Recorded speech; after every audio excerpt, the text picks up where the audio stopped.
Yung ating inawit, mukhang natansya ni Pastor kung ano ang magiging punto ng aking mensahe dahil medyo yun ang mensahe din ng aking ating pag-aaral. Buksan niyo po ang inyong mga Biblia sa sulat ni Pablo sa mga taga-Korinto. At ating ipagpapatuloy ang ating pag-aaral sa sulat ni Pablo sa mga taga-Korinto. Tayo ngayon ay magsisimula sa kabanatang 7, talatang 25, at ngayon hanggang sa katapusan ng kabanata hanggang talatang 40. 1 Corinthians chapter 7, verse 25 to 40.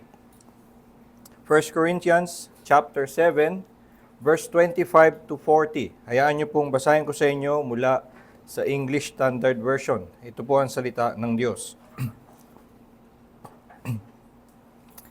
Now concerning the betrothed, I have no command from the Lord, but I give my judgment as one who by the Lord's mercy is trustworthy.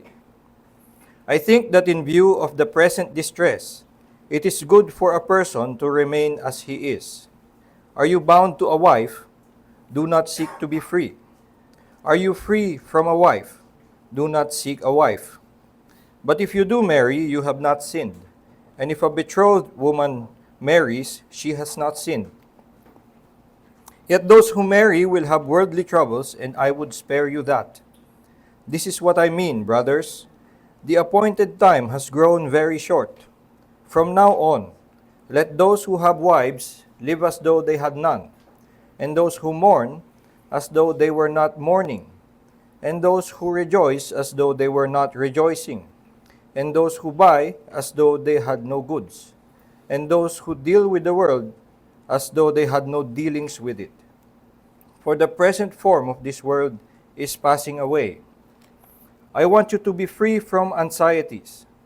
The unmarried man is anxious about the things of the Lord, how to please the Lord.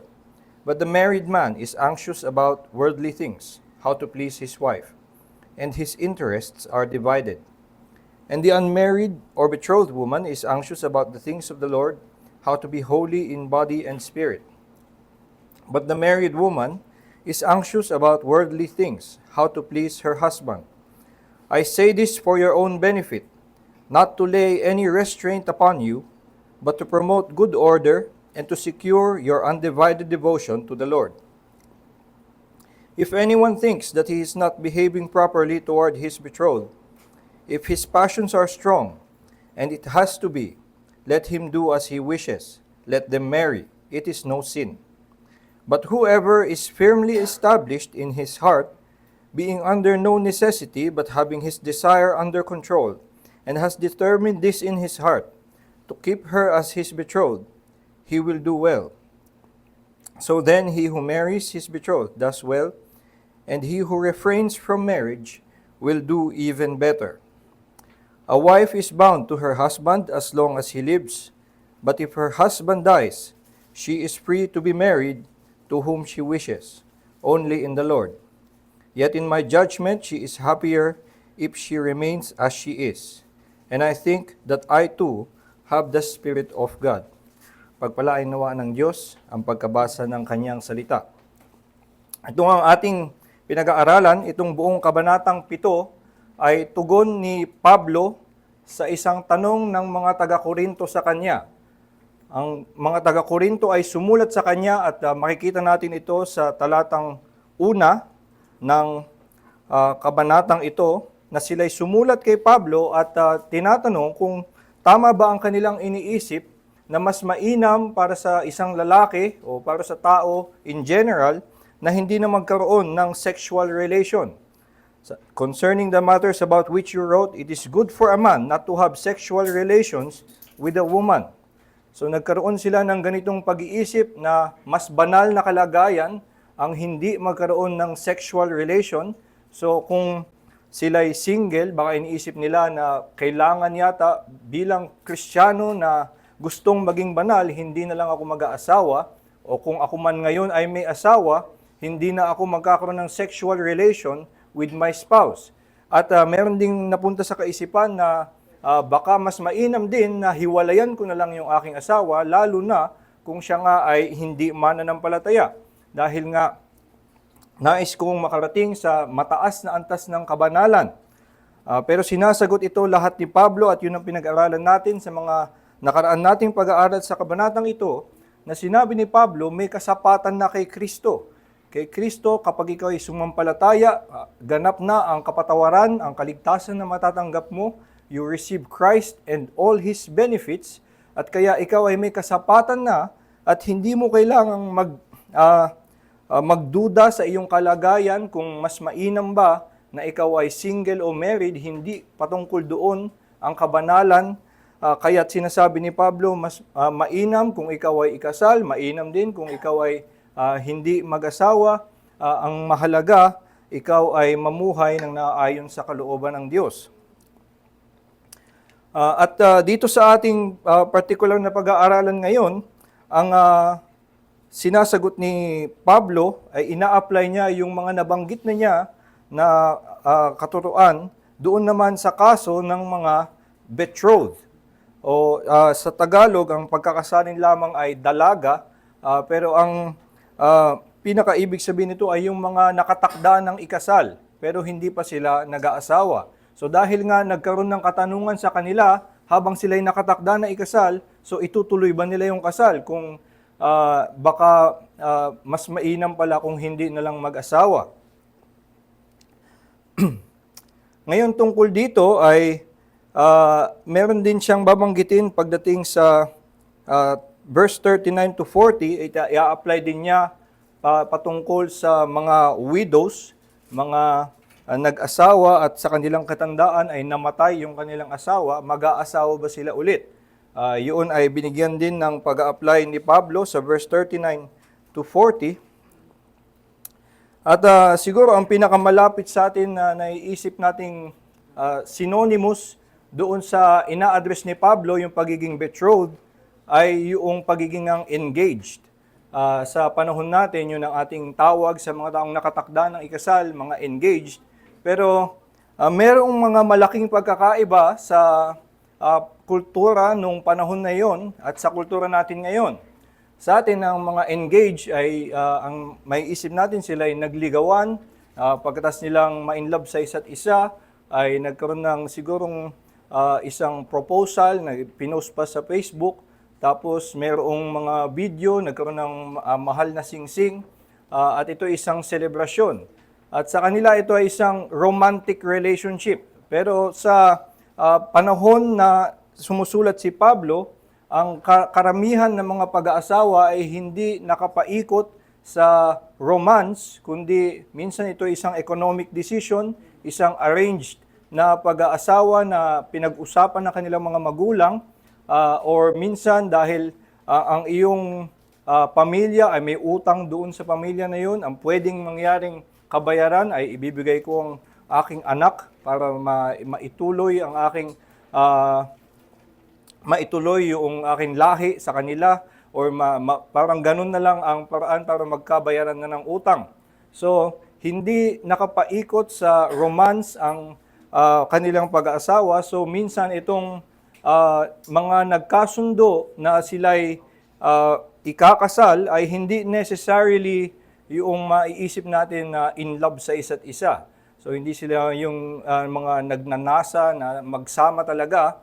Baka nga ito'y meron lang nakatakda. Ngayon, kung ito ay isang partikular na ibang kultura at ibang sitwasyon sa atin, ano ngayon ang kahalagahan nito sa atin na hindi naman nasa ganong klaseng kultura at hindi nasa ganong klaseng sitwasyon? Konti lang sa atin ang masasabing mapapasok dito sa category ng pagiging hindi mag-asawa, hindi pa kinakasal, o ang ginamit minsan sa Tagalog ay magnobyo. Yung mga nasa ganoong posisyon ay konti lang sa atin ang ganun. So sa pag-aaral ba natin na ito, sila lang muna ang kakausapin natin at yung iba na lang ay matutulog. Pero ang buong salita ng Diyos, maging ito ay may kabuluhan para sa ating lahat, at maging sa mga nasa ibang kalagayan sa buhay, ito ay mainam na ating pagnilay-nilayan, mainam na ating pag-aralan, at lahat tayo ay makikinabang sa salita ng Diyos na makakatulong para sa atin sa ating paglago sa kabanalan. Merong ilang mga bagay na dapat nating matutunan, dapat nating pansinin tungkol sa mga katuruan na ito ni Pablo upang ating tamang maunawaan kung ano ang kanyang mga tagubilin dito sa atin. At una sa lahat ay yung binabanggit niya sa verse 25 na ang kanyang mga sasabihin mula 25 hanggang 40 ay hindi utos. Sinabi niya na ito ay hindi utos mula sa Diyos. Ito ang sinasabi niya sa verse 25, concerning the betrothed, I have no command from the Lord. So mismo sinabi niya na ito ay hindi isang utos mula sa Panginoon. Ito'y kamukha din nung kanyang nauna nang sinabi sa chapter 7, verse 6, as a concession, not as a command. So,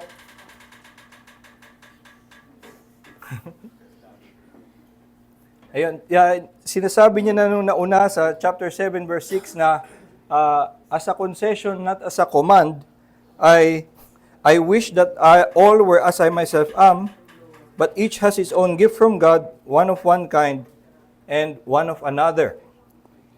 So, ito ang isang dapat nating maunawaan tungkol sa lahat ng sasabihin ni Pablo dito sa 25 to 40 tungkol sa mga magnobyo. Ito ay mga hindi daw utos. Ang tinawag niya ay judgment. I have no command from the Lord, but I give my judgment as one who by the Lord's mercy is trustworthy.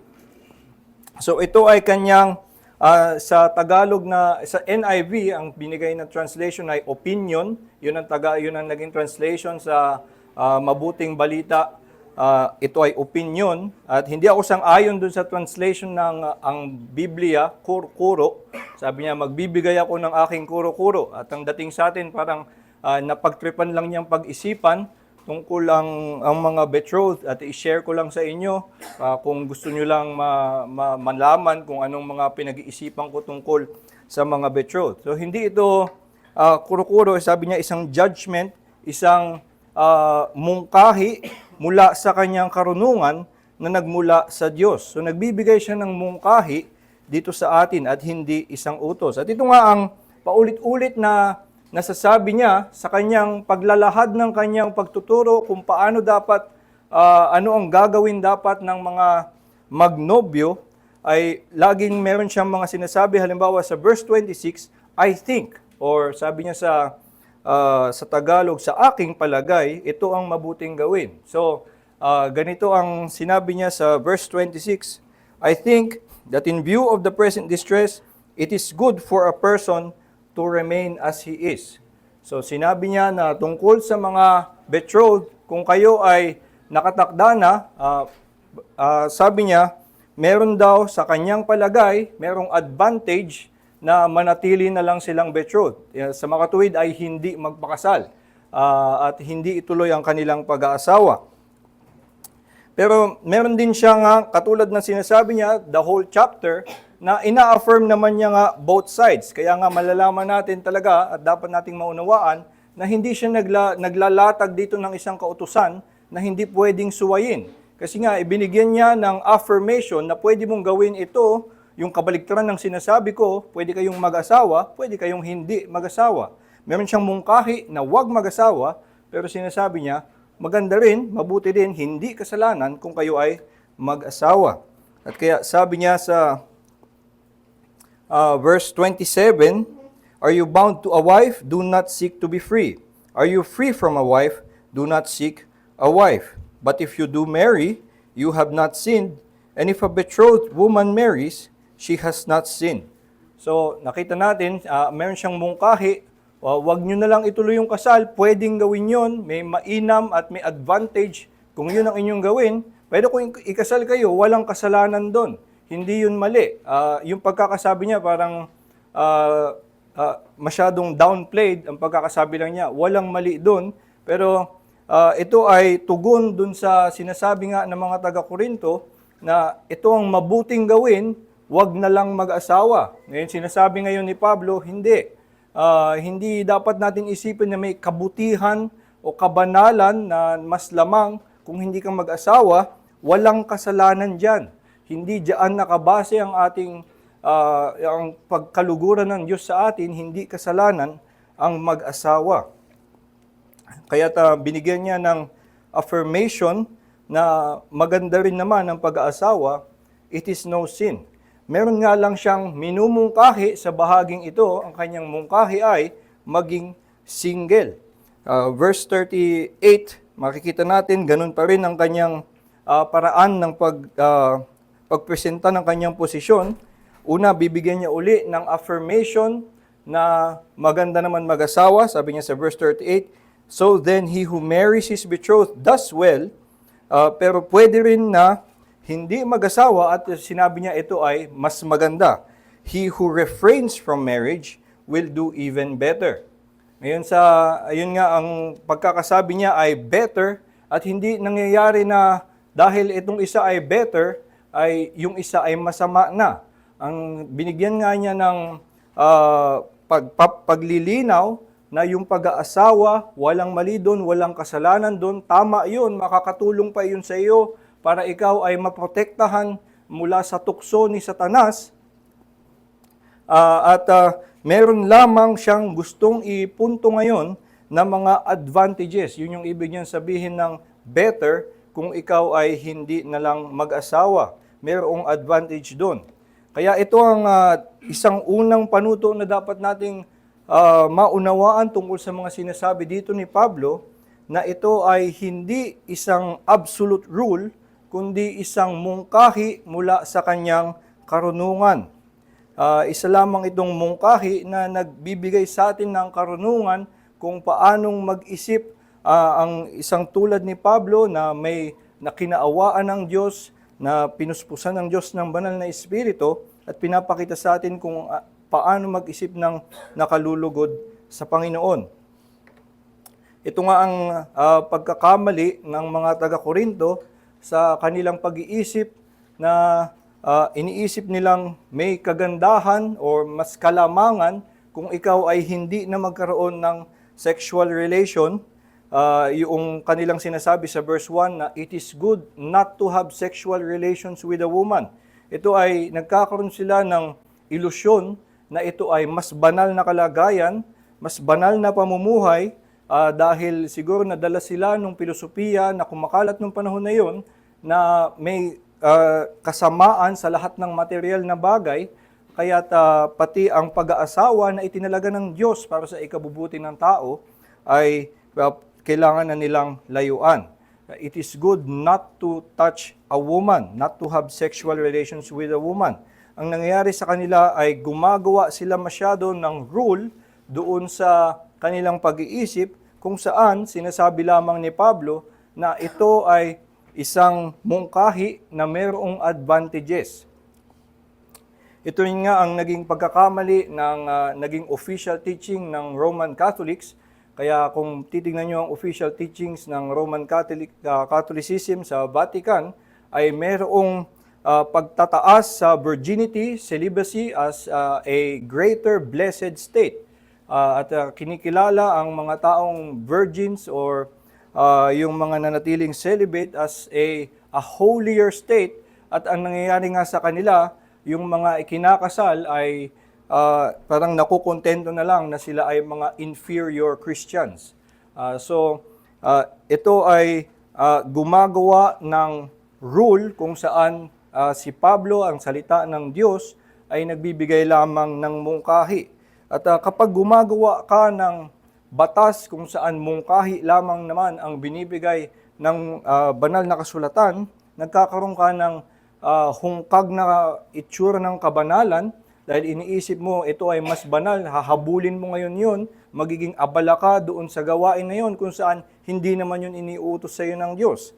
At ang isa pang masamang kinalalabasan nito ay manghuhusga ka ng iba na hindi sumusunod dun sa batayan na yon, pero hindi naman nga ito batayan ng Diyos, hindi ito mahalaga at all sa Diyos na para sa iyong katayuan sa kanyang harapan, pero ito ay naging ipinangdidiin mo sa kanilang konsyensya at ang iba ay nagiging balisa nga dahil sila'y nagiging nakukumbinsi na ito'y magiging dahilan para sila'y matawag na makasalanan.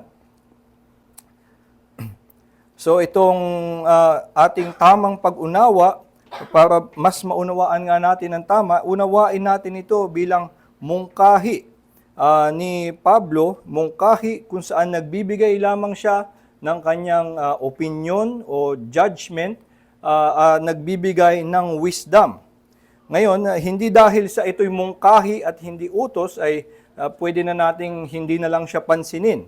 Tandaan nga din natin na kanyang binanggit, ang kanyang mungkahi ay nagmumula sa kanya na binagyan ng Diyos ng awa para siya ay maging katiwa-tiwala. Yun na sinabi niya, I have no command from the Lord, verse 25, but I give my judgment as one who by the Lord's mercy is trustworthy. At sa huli, may ganun uli siyang sinasabi sa verse 40, na pagkatas niya sabihin na ang mga byuda ay pwedeng mag-asawa ulit, pero sinabi din niya, in my judgment, she is happier if she remains as she is, pero dinadagyag niya ito, and I think that I too have the Spirit of God. So dito nagbibigay siya ng mungkahi, pero hindi ibig sabihin nun dahil ito'y mungkahi lamang at hindi utos, na hindi natin papansinin. Ito nga ay salita ng Diyos, inspired word of God. Makukuhanan pa rin natin ito ng aral na makapagtutuwid sa atin at dapat nating unawain para ito'y tunay nga na ating mapakinabangan. So, kung ganun na ito ay isang mungkahi, paano ba napapakinabangan ang mga mungkahi? Usually, hindi naman na hihimay-himay nyo lang na kung ano man yung mismo kanyang sinasabi na gawin. So sinabi niya, ang kanyang mungkahi ay wag na lang mag-asawa. So hindi lang doon tayo magfo-focus, kundi mas mauunawaan natin at mas ma-appreciate natin yung kanyang wisdom kung atin ding titingnan at uunawain kung ano yung mga dahilan. Bakit niya minumungkahi ang hakbang na iyon. At dito sa talatang ito ay makakita tayo ng dalawang dahilan na binibigay si Pablo kung bakit ang pagiging single ay may advantages. Ang una ay binibigay niyang dahilan ay yung ating kalagayan bilang mga tao dito sa lupa. Ang ating kalagayan bilang mga tao dito sa lupa, sa kanyang paningin ay mas mainam na or may advantages kung tayo ay magiging single na lamang. Ito ang kanyang sinasabi una sa verse 1 ay sa verse 25. Sabi niya, I give my judgment as one who by the Lord's mercy is trustworthy. Verse 26, I think that in view of the present distress, it is good for a person to remain as he is. So yung kanyang mungkahi na manatili na lamang, kung ikaw ay single, manatili ka na lamang single, ay yun ay sabi niya, kaya niya ito naisip ay in view of the present distress. Or sa Tagalog ay sa kasalukuyang kagipitan. Ang malamang na tinutukoy dito ay particular sa Korinto, na walang ibang tinatawag si Pablo na kagipitan. Hindi niya tinatawag na kagipitan ng kalagayan ng tao in general sa makasalanang mundo. So mukhang merong partikular na kagipitan na pinagdadaanan yung mga taga-Korinto. Hindi natin alam kung ano yun, hindi niya binanggit, pero siguro nung panahon nila ay malinaw sa kanila yon. Merong mga nagsaliksik at nakakita sila na nung panahon na yon, eksakto nung sumusulat si Pablo, ay merong laganap na famine. So pwedeng yun, exactly ang kanilang pinagdadaanan, may famine. Until mga 18th century, ang mga commentators, ang kanilang iniisip, ay merong persecution sa Corinth na matindi. Pwede naman nating matrace ito sa Acts. Kapag nakita natin sa Acts kung paano nagsimula ang church in Corinth, unang-una nilang convert ay binugbog. si Sostenes, yung unang na-convert sa Corinth, ay ginulpi agad. So baka may matinding distress na pinagdadaanan yung church sa kanila, at yun yung kanyang tinutukoy. In view of the present distress, yung kasalukuyang kagipitan na inyong pinagdadaanan, baka nga mainam na huwag kayong mag-asawa.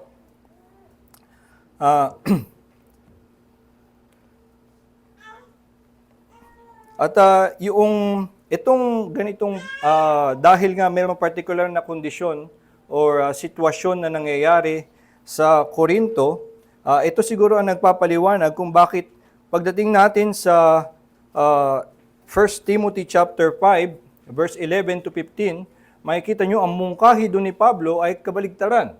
Ang sinasabi niya sa mga dalaga ay mag-asawa sila. Doon sa 1 Timothy chapter 5 verse 11, sa chapter 5 ay nagbibigay si Pablo ng instruction kay Timothy kung anong gagawin sa mga widows. So, anong gagawin sa mga widows? Sabi niya, gumawa kayo ng program na isupport yung mga widows as a church. So, merong ganon na merong mga qualifications. Sabi, kung merong mga widows sa inyo na kilala for their good works, kilala for their service in the Lord, for their faith, ay isupport natin. Pero yung mga mas batang widows, huwag nyong i-enroll doon sa ating support program. At ang kanyang dahilan ay dahil daw kapag yung mga bata ay meron pa ng mga passions of youth at sila ay nadadala away from the Lord, kaya minungkahi niya diretso, sabi niya, yung mga I would have younger widows marry, sapagkat madami na nga ang nalalayo mula sa Panginoon dahil sila ay hindi nag-aasawa. Nagiging abala lang sila sa pagchichismisan. Binanggit talaga yon na yun ang kanilang gagawin. Magiging chismosa lang kapag hindi nag-asawa. So, sinabi ay mag-asawa na lang sila. So, makita natin na doon ay yung mungkahi ni Pablo ay kabaligtaran. Baka nga dahil particular dito sa Korinto ay may iba silang pinagdadaanan. Sa Korinto ay mayroong persecution, kapag na-convert ka, mabubugbog. So around them ay mayroong laganap na pagtuligsa sa mga Kristiyano at baka hindi nga mainam sa panahon na yon na mag-asawa. Pero maliban din doon sa particular na sitwasyon, ay yung mga iba pang sasabihin ni Pablo ay general para sa lahat ng tao.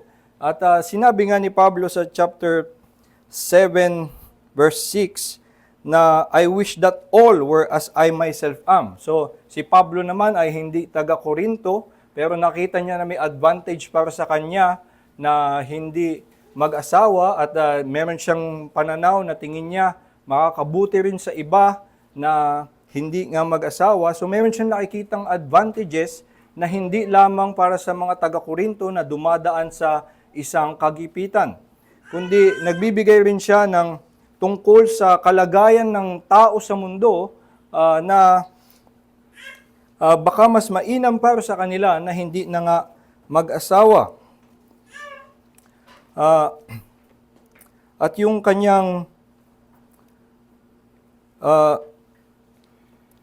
binibigay, sabi sa verse 28, yung those who marry will have worldly troubles. So ito ay mas general na hindi lamang tungkol doon sa pinagdadaanan sa Korinto. In general, lahat naman nga ng mga mag-aasawa ay merong mga ganitong magiging alalahanin.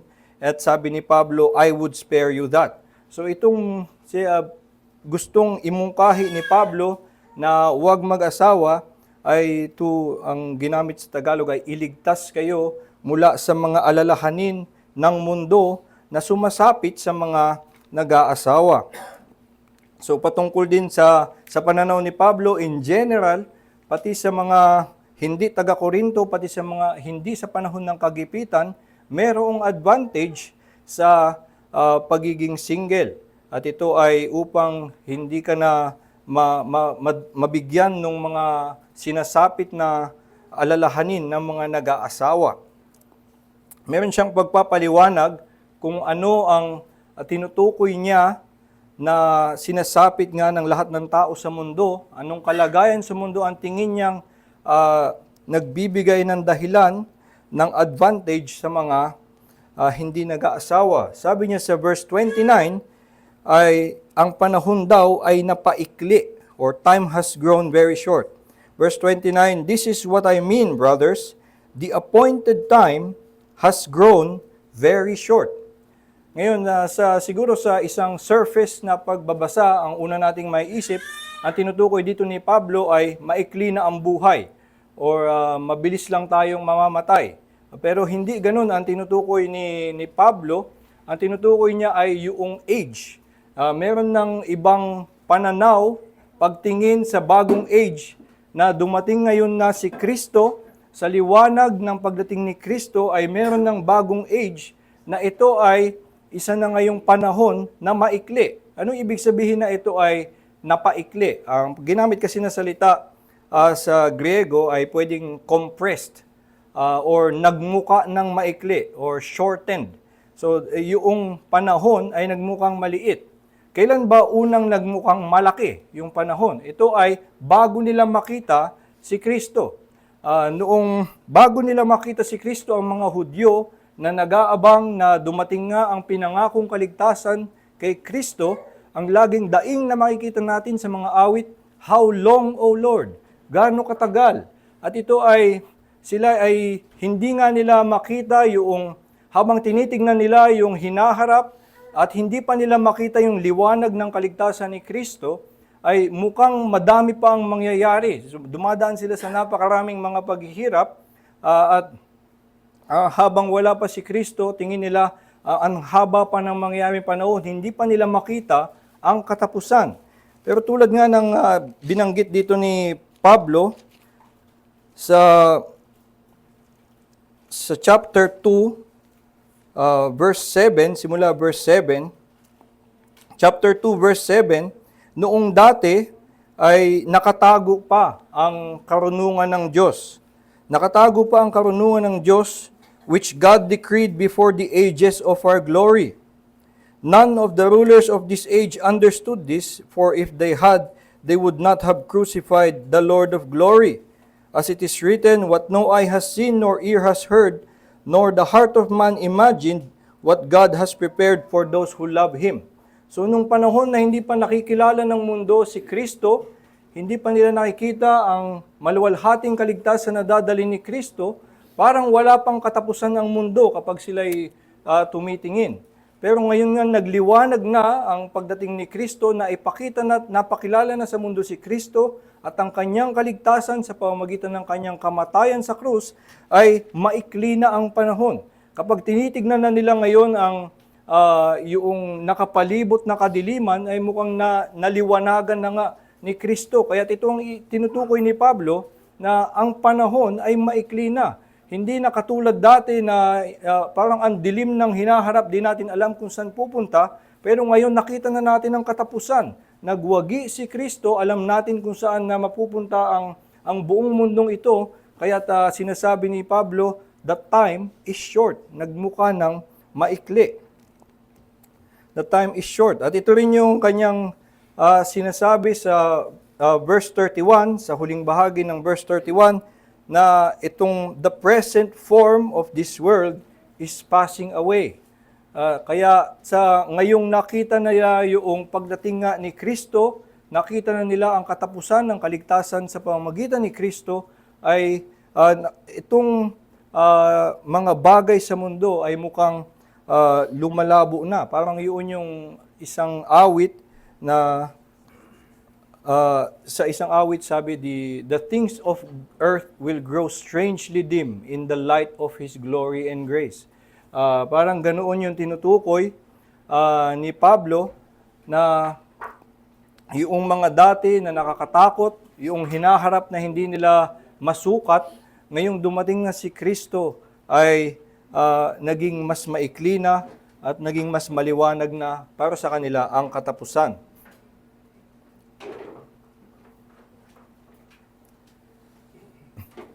At kaya nga ang kanyang sinasabi sa verse 29 to 31, Sabi ni Pablo, "This is what I mean, brothers. The appointed time has grown very short.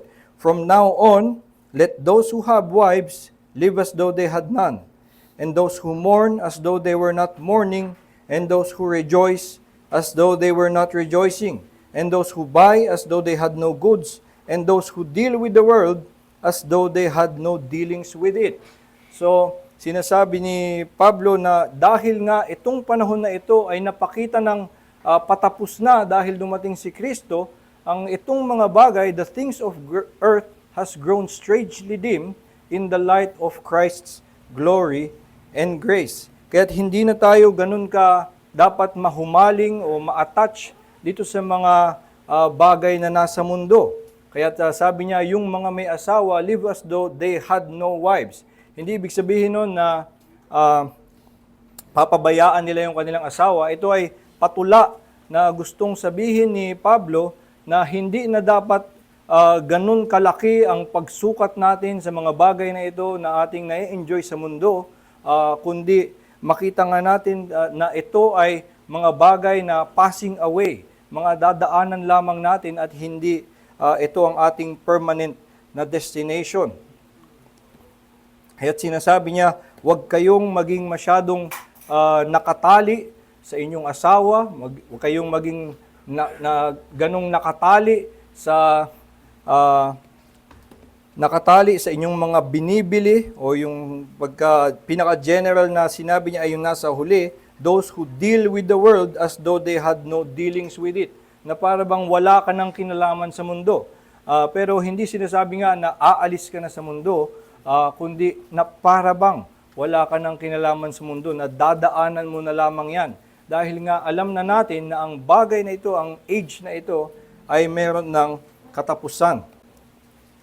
At ito nga ang naging problema sa mga taga-Korinto, kung saan ang naging kanilang pinag-aabalahan ay yung state ng pagiging married or pagiging single. Kaya nga sila'y nagiging anxious na i-confirm kay Pablo, hindi ba tama yung aming naisip na mas mabuti nga na wag na lang mag-asawa, mas mabuti nga na wag na lang magkaroon ng sexual relation. Kasi sa kanila, ginagawa nilang ito ang pinaka punot dulo ng pagiging banal, dito na nakatuon ng kanilang pansin. At siguro nga, kasama nga sa konteksto ng nakita natin sa mga taga-Korinto, sila'y nagpapataasan, sila'y nagyayabangan, at ito yung nakikita nila na paraan para sila'y makalamang sa kabanalan. At itong bagay na ito na hindi naman dapat nga pagtuunan ng pansin, hindi dapat doon nakabuhos, nakatali ang ating puso, ay ito ang kanilang pinag-iisipan. Ito bang mas mabuti para sa amin? Wag na lang mag-asawa, wag na lang magkaroon ng sexual relation. At tinatama ngayon sila ni Pablo na hindi dapat yan ang inyong mga iniisip. Ngayon para din sa atin, ay dapat nga na isang paalala sa atin na hindi dapat maging ito ang ating pangunahing pinakapinahahalagahan, ang ating marriage or nung panahon ko, nung high school to college, may sinalihan akong mga Christian fellowship noon, at halos lahat ng mga nakasama ko, ang pinaka-punong pinagkaabalahan nila ay ang tinatawag na love life. No, yung simula high school hanggang college, Christians, very good Christians, very passionate about serving Christ, pero particularly, ang pinaka nag-aalab sa kanilang puso, pinakamatindi nilang problema ay ang kanilang love life. Kung yung crush nila ay hindi sila crush, o yung meron silang gusto na isang Christian, tama ba? Ito na ba ang panahon para siya iligawan ko? O kung ano pa man. Nandun talaga umiikot ang kanilang buong pag-iisip. At siguro may mga nakilala kayong ganun, di ko alam, sa mga youth camp. Kung ganun pa rin mag-isip ang mga kabataan ngayon. Pero ito nga ay nagiging talagang nakakapuno ng puso ng tao, nakakaligaw sa atin na dito na lang maituon lagi ang ating pag-iisip, na hindi naman dapat nga dito na ibubuhos ang ating atensyon. At sa atin din, isang paalala na hindi lamang tungkol sa tungkol sa ating asawa. Binanggit nga ni Pablo ang marami pang ibang bagay na maaaring ating pinagkakaabalahan. Binanggit niya yung mourning, rejoicing, saka yung buying. So ito ay dinadaanan lang niya yung mga bagay na para bang pagkakatali natin sa mundo. So kung masyado tayong nakatali sa mga earthly relationships natin, kapag tayo ay namatayan, ay masyadong matindi ang dagok sa atin ng isang namatay. Ngayon, sinabi sa Thessalonians, isang payo ni Pablo na parang ang mga Kristiyano ay dapat ay mag-mourn, but not as those who have no hope. Hindi tulad ng iba na mga walang pag-asa. So, meron pa ding lugar para sa mourning, pero hindi naman tulad ng iba na walang pag-asa para sa susunod na buhay. So, tayo ay hindi, ang punto lang dito, isang paalala sa atin, na hindi nga tayo dapat ganun ka maging humaling sa mga ating attachments dito sa mundo. At pinapaalala sa atin dito ni Pablo na let those who have wives act as though they had none, those who mourn as though they were not mourning, those who rejoice as though they were not rejoicing, and those who buy as though they had no goods, and those who deal with the world as though they had no dealings with it. For the present form of this world is passing away. So, ito ay nag-a-apply sa ating lahat, hindi lang sa mga dalaga, doon sa mga nakatakda na ikasal, sa mga engaged, ay isang paalala sa ating lahat na hindi dapat tayo nakatuon doon sa ating mga earthly possessions, earthly relationships.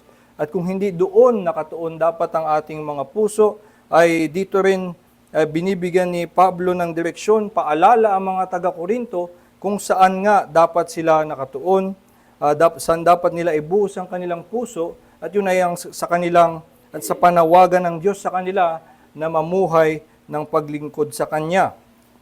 Ito ang sinasabi ni Pablo sa verse 32 hanggang 34. Sabi ni Pablo, I want you to be free from anxieties. The unmarried man is anxious about the things of the Lord, how to please the Lord. But the married man is anxious about worldly things, how to please his wife. And his interests are divided. And the unmarried or betrothed woman is anxious about the things of the Lord, how to be holy in body and spirit. But the married woman is anxious about worldly things, how to please her husband. So, again, para sa tamang pag-unawa ng sinasabi ni Pablo dito, kailangan natin maunawaan na ang salitang ito ay kanyang mungkahi lamang at hindi utos. At ang pinaka-kahalintulad siguro ay isang proverb. Ang proverb, kapag ating pinag-aaralan, ay dapat makita natin na hindi siya nagsasabi ng isang absolute reality. Hindi niya dinidikta na absolute yung reality. Halimbawa, meron tayong kasabihan na kung anong puno siyang bunga. Yung kasabihan na yun ay ating gustong sabihin na ang mag-ama usually ay magkapareho ng ugali. Pero nakakakita naman tayo ng mga mag-ama na hindi magkapareho ng ugali, na talagang magkaiba sila. So hindi necessarily na pag may ganong kasabihan ay ibig sabihin sumasalamin nga sa lahat ng makikita natin sa mundo. At kapag ininterpret natin ng ganon itong sinasabi ni Pablo, parang ang dating kay Pablo masama nga mag-asawa kasi ang pagkakasabi niya dito, ang mga nag-aasawa ay abala sa mga bagay sa mundo. At sinasabi nga niya na wag dapat ganon.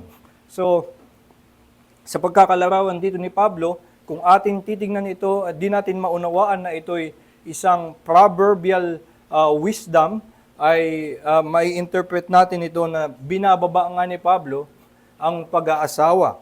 Pero halimbawa nga ng isa pang proverb, at ito inspired proverb na, halimbawa sa Proverbs 6:10 na sinasabi, a little sleep, a little folding of the hand to rest, at ikaw ay biglang mananakawan at mawawala ang iyong lahat ng yaman.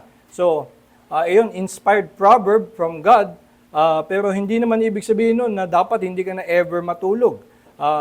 Kasi sabi sa Proverbs 16, pag natulog ka lang ng onti, mawawala na ang iyong mawawala na ang lahat ng iyong yaman at ikaw ay maghihirap. Pag uunawain natin ang proverb na iyon, makikita natin na una, meron lang siyang patula na gustong imungkahi at doon sa proverb na iyon, halimbawa, Proverb 16, ay minumungkahi niya ang pagiging masipag. Huwag maging tatamad-tamad, huwag maging tulog ng tulog, kung hindi kalaunan ay ikaw ay maghihirap. Dadaanan ka dadating ang poverty like a robber. Yun ang pagkakasabi sa Proverbs 16. At ito ay patula lamang na mungkahi ng diligence. At ito din na sinasabi ngayon ni Pablo ay isang proverbial wisdom na gusto niya sabihin na ang mga may asawa ay mayroong worldly troubles. At ito ay aaminin naman ng mga may asawa na mayroong advantages ang mga single sa kanila. At si Pablo mismo, halimbawa, tignan lang natin ang buhay ni Pablo. Si Pablo ay isang misyonaryo at kung may asawa siya, siguro ang hirap maging asawa ni Pablo. So, ang balita nung asawa ni Pablo, kakasakay lang niya ng barko. Tapos ngayon, wala akong nabalitaan. Anong sunod kong gagawin? Anong kakainin namin ng aming mga anak? Iniwan ako dito. Ganun ang buhay ni Pablo. Sasakay ng barko, papunta doon, tapos biglang makukulong. So, may advantages for someone like Paul na hindi magkaroon ng asawa. So, ito yung gusto lang ipunto dito sa sinabi ni Pablo sa verse 32 to 34 na merong advantages ang pagiging single. Ito ay na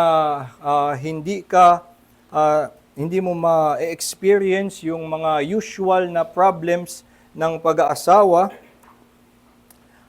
pagkakaroon ng anak.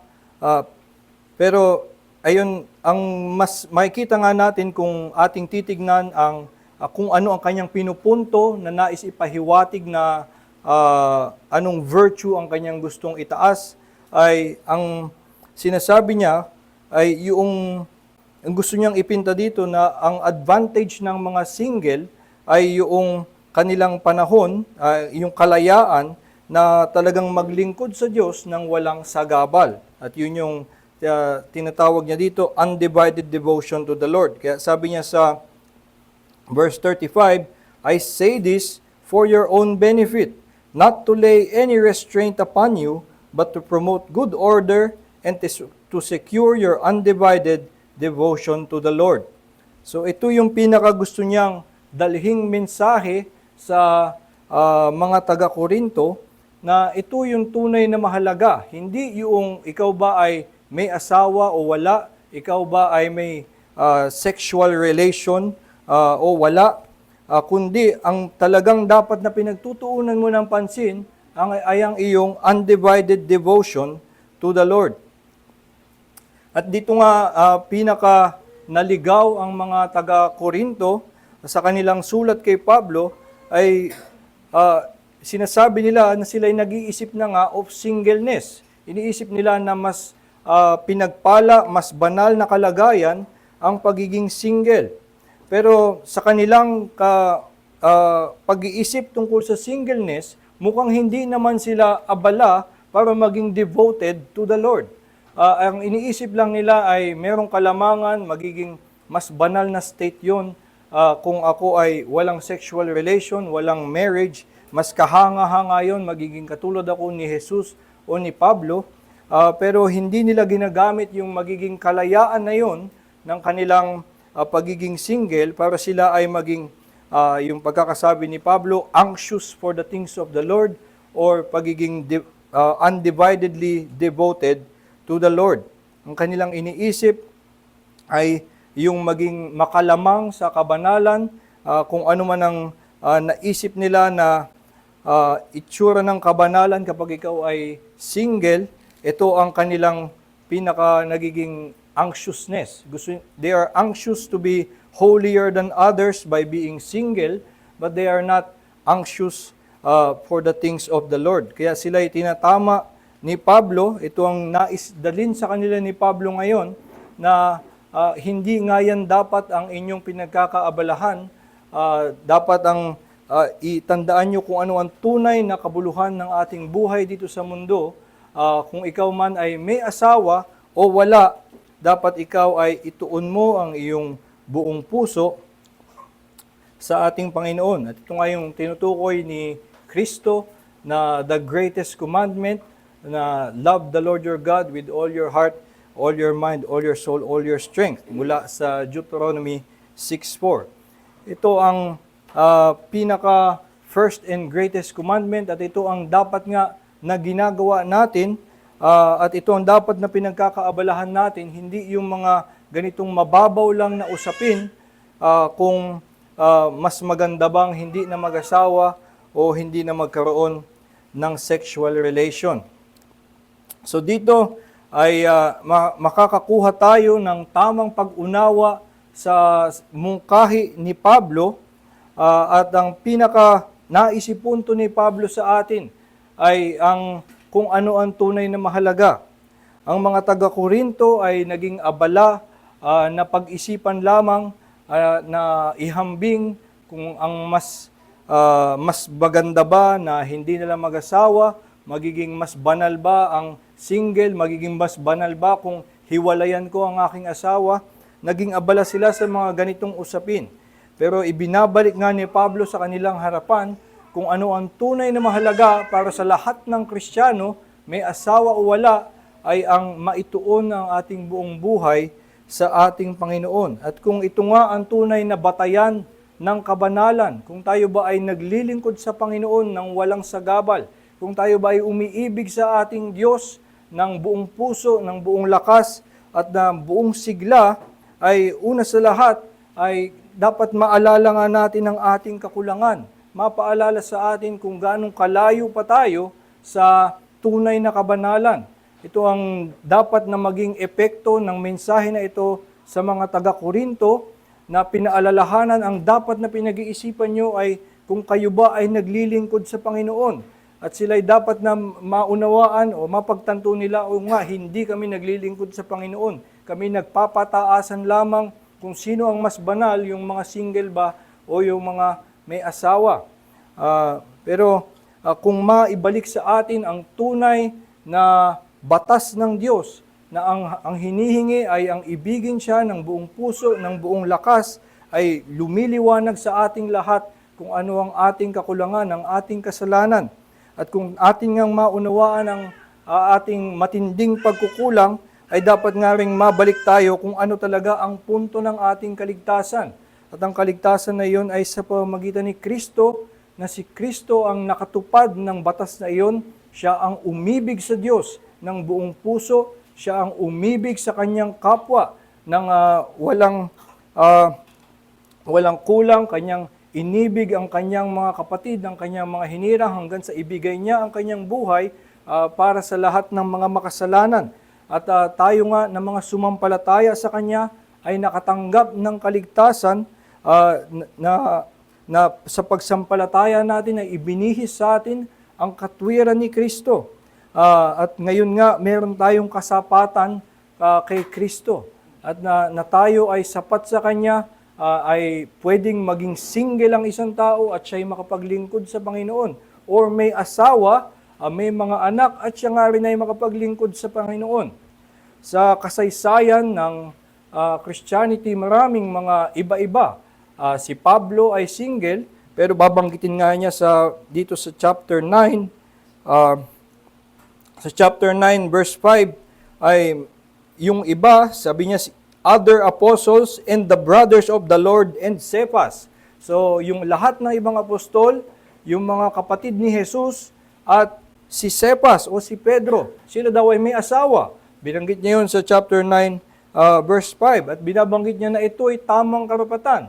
So hindi lahat ng mga banal na dumaan sa kasaysayan ng Christianity ay mga single. Bagamat meron ngang kakaibang nakakamangha siguro para sa atin na kabanalang naabot ang mga naging single tulad ni Pablo.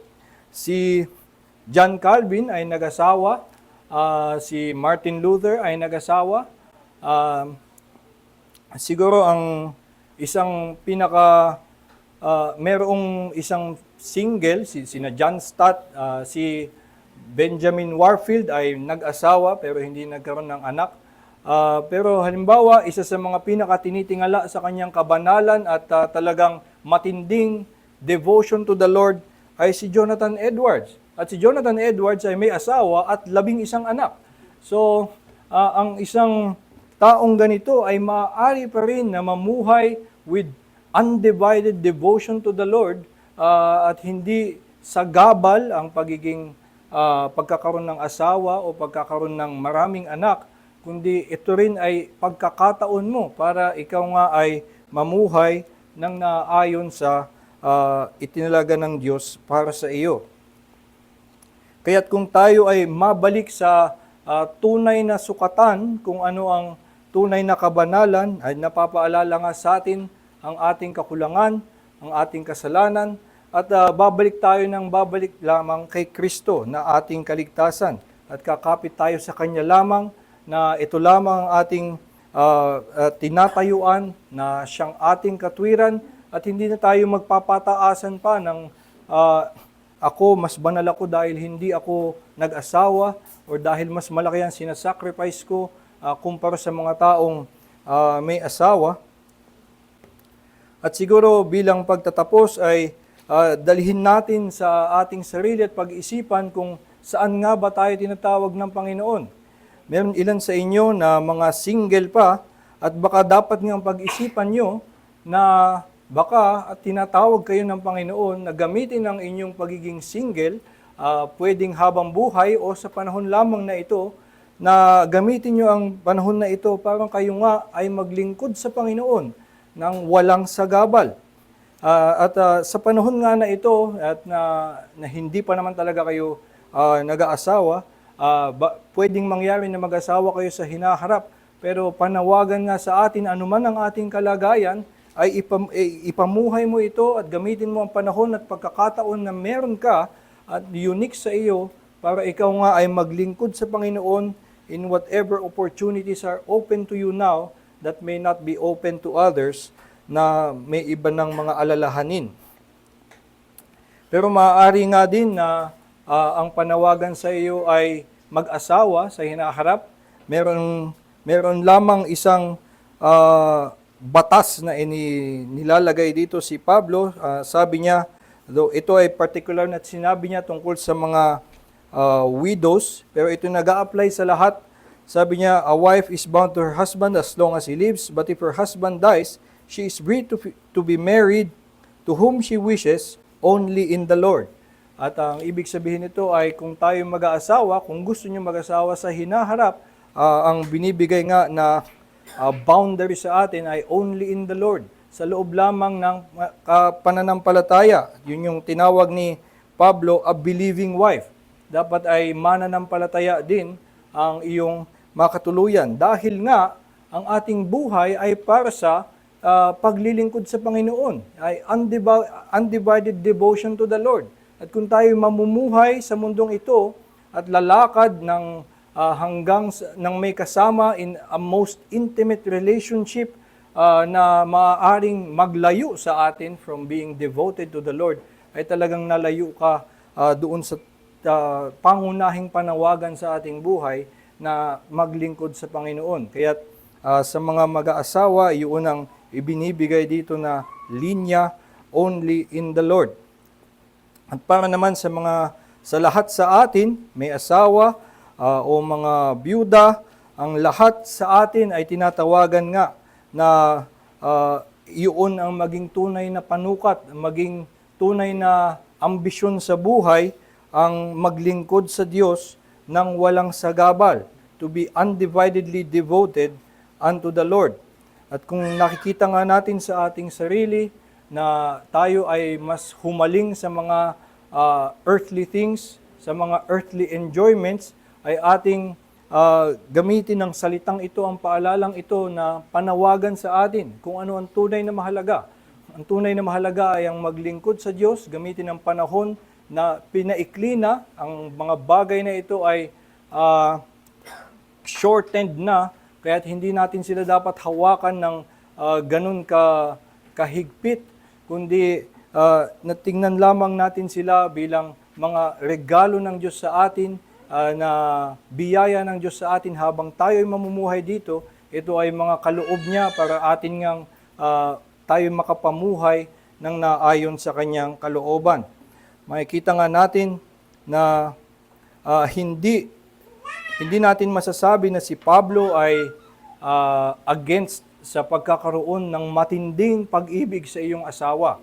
So, pagtitingin tayo sa Ephesians chapter 6, sa kanyang instruction sa mga husband, ang sinabi niya, "Husbands, love your wives as Christ loved the church." Magkaroon ng ganun katinding pag-ibig para sa iyong asawa.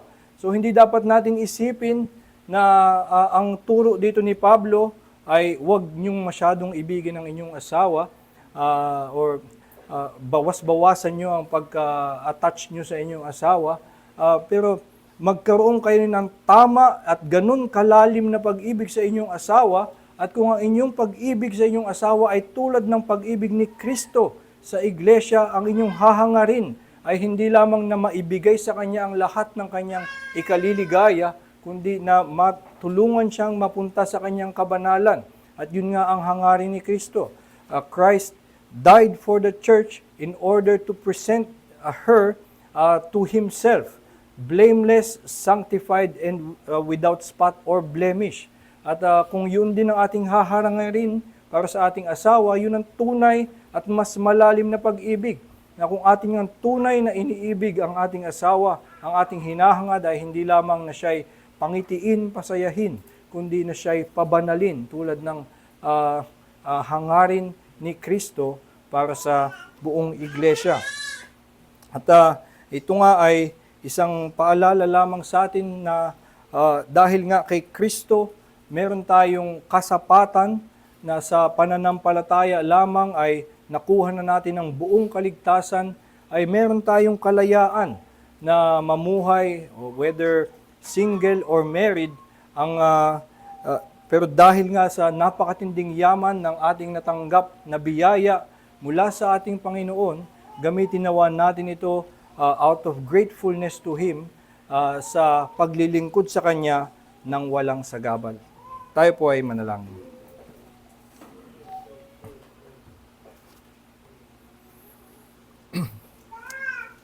Ama naming Diyos, kami nagpapasalamat sa inyong salita na nagtutuwid sa amin at nagpapaalala kung ano ang inyong tunay na kalooban para sa amin.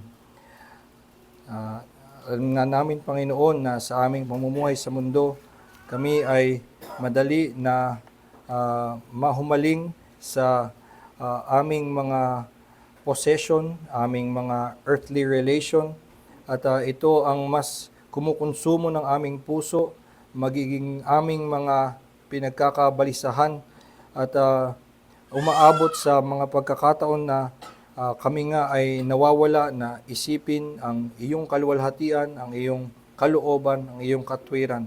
Salamat sa salitang ito na nagpapaalala sa amin kung ano nga ang iyong tunay na hinihingi sa lahat ng mga namumuhay sa mundo, na ikaw ay ibigin ng buong puso, buong isip at buong lakas, at nawa nga ay mapaalalahanan kami kung gaano namin kailangan si Kristo para sa aming kaligtasan, dahil nga hindi namin tinutupad ang iyong batas, at sa aming kahinaan at aming kasalanan ay wala kaming pag-asa na maibigay ang hiling ng iyong batas, at tanging si Kristo lamang ang aming makakapitan bilang aming katwiran. Nawa nga, Panginoon, ay maunawaan namin anong yaman ng biyaya ang natanggap na namin kay Kristo, nang sa gayon ay magkaroon kami ng sigla at kaligayahan na maglingkod nga sa iyo, at makita namin na sa aming paglilingkod mayroong kaligayahan na gawin ng iyong kalooban, bagamat ang aming laman ay sumasalungat sa iyong katuruan, ay makita nawa namin sa mukha ni Hesukristo na mas may kaligayahan sa pamumuhay ng naayon sa iyong kalooban. Samahan mo kami sa natitirang oras sa araw na ito, at Patuloy mo po kaming punuin ng inyong salita nang sa gayon ang aming pag-iisip ay tunay na maituwid at maiayon sa iyong kalooban at nang sa gayon kami nga ay lumakad sa mga darating na araw nang naaayon sa iyong mga kautusan. Ito po aming dalangin sa pangalan ni Jesus. Amen.